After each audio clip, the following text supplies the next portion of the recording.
सोलापुरातील web पोर्टलचे आणि दैनिक सूर्योदय याचे पत्रकार असणारे आमचे सहकारी सैफन शेख यांच्यावर काल एक भ्याड हल्ला झालेला आहे। सर्वप्रथम त्याचा मी निषेध करतो।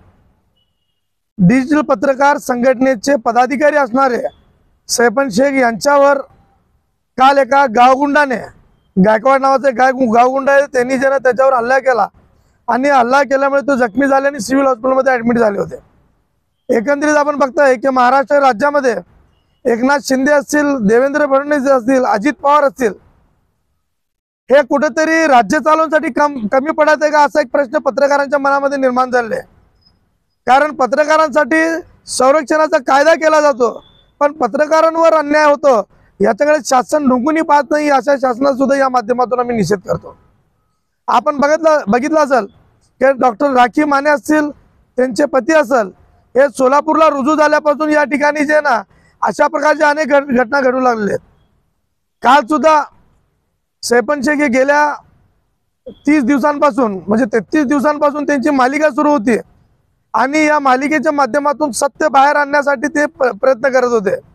अशा परिस्थितीमध्ये गायकवाड नावाच्या एका गावगुंडाने त्यांना गेल्या आठवड्याभरापासून त्यांना फॉलो करत होता आणि त्यांना सांगत होता की कुठेतरी हे डॉक्टर राखी माने यांची बातमी थांबवा, अन्यथा तुमचं बरं वाईट होईल, आणि त्यांना विकत घेण्याचा सुद्धा त्यांनी प्रयत्न केला। पण त्याच्या आमिषाला बळी न पडल्यामुळे आणि हा व्यक्ती कुठल्याच बाजूने ऐकत नाही म्हटल्यानंतर त्याचा जीव मारण्याचा प्रयत्न त्या ठिकाणी झाला आणि उलट पोलिसांनी मात्र ज्यांना सैफन शेख यांच्यावरच एनसी दाखल केली। हे एकंदरीत हे कशा प्रकारे राज्यात सुरू आहे, राज्यातील पत्रकारांची अशी अवस्था होत असेल तर सामान्य नागरिकांचा काय हा एक प्रश्न निर्माण झालेला आहे।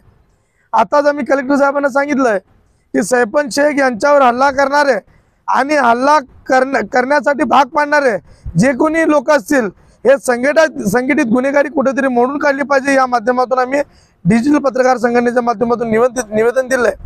येत्या 8 ते 10 दिवसामध्ये जर संबंधित जो कोणी गायकवाड असेल, तो आरोग्य अधिकारी असेल, त्यांचे मिस्टर असेल, यांची चौकशी होऊन जर कारवाई झाली नाही तर हा पत्रकारांचा लढा राज्याच्या मुख्यमंत्र्यांच्या घरापर्यंत गेल्याशिवाय राहणार नाही, एवढं या माध्यमातून सांगतो।